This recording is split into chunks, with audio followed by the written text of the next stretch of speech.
Time to debut our WTF lead. This week was jam-packed with news, including the trial of a former president, a revealing CNN interview with the current president, and a presidential candidate announcing that a worm ate part of his brain and then died in that noggin. You would think other stories couldn't hold a Stormy Daniels altar candle to that, and yet coverage of one particular story went by way too fast for us. Way too fast. WTF. So let's slow it down. South Dakota's Republican Governor Kristi Noem may have shot her political goals in the foot by revealing she shot her dog in the head. She's been playing defense ever since an excerpt from her book, No Going Back, went viral, where she admitted to killing her 14-month-old dog Cricket, saying the dog was untrainable and dangerous and less than worthless as a hunting dog. I hated that dog, she wrote. Kristi Noem put Cricket down by shooting Cricket in a gravel pit after Cricket attacked a local family's chickens and bit her. And if that's not enough controversy, Kristi Noem's book also contained a bizarre and really highly unlikely claim that she somehow met North Korean dictator Kim Jong-un and stared him down. Now, when pressed on that claim, a spokesperson said that that was included in a list of world leaders and shouldn't have been, saying that the story would be removed from future editions of the book. Still, Kristi Noem will not straight up acknowledge that she never met with Kim Jong-un. She seems to be leaning into this pretense that she learned of this excerpt when staff brought it to her attention, despite the fact that Governor Noem herself narrated the audiobook.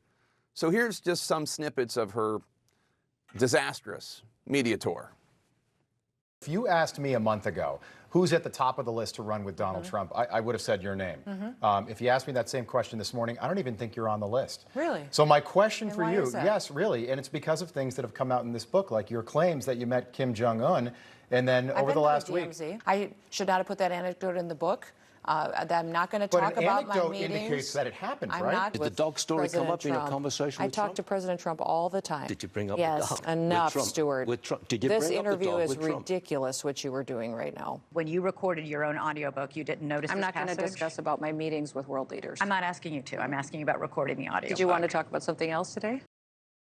I mean, all of those perfectly legitimate questions.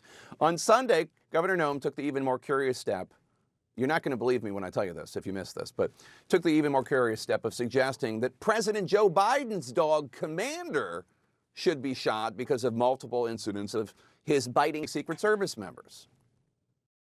So how many people is enough people to be attacked and dangerously hurt before you make a decision on a dog and what to do with it? Well, he's not living at the White House That's a question that the president should be held accountable to. You're saying he should be shot? That's what the president should be accountable to. Silly President Biden decided to find a more suitable home for a commander instead of grabbing the White House Luger and showing that mutt who the real commander is. With damage control spiraling out of control, Governor Noem then canceled an interview last minute with CNN's Dana Bash and another one with Greg Gutfeld at Fox. I don't believe it. I just think it's a little late to keep her on a short leash. I'd hope she'd reconsider, but I'm not going to sit up and beg. Governor Noem appears to have underestimated the fact that America's love for dogs transcends politics. Here are my dogs, Bear and Moose and Clementine. Here are all the dogs the lead team loves and has loved. Ginger and Lucky and Louie and Gypsy and Sienna, Isla, Winston, Phoebe, Charlie, so many more. So our very first WTF, stories that flew by way too fast, is Governor Noem writing herself off the Trump VP shortlist. Here's Megyn Kelly this week suggesting that dog won't hunt. He likes her because she's been in his camp since very early on in 2016, and he likes that. But Trump, say what you will about him, is not dumb, and he knows she's a loser, and she will hurt his ticket. Ouch. If there's anything that Governor Noem got right in her book, it is the title. Because for Kristi Noem, there truly may be no going back.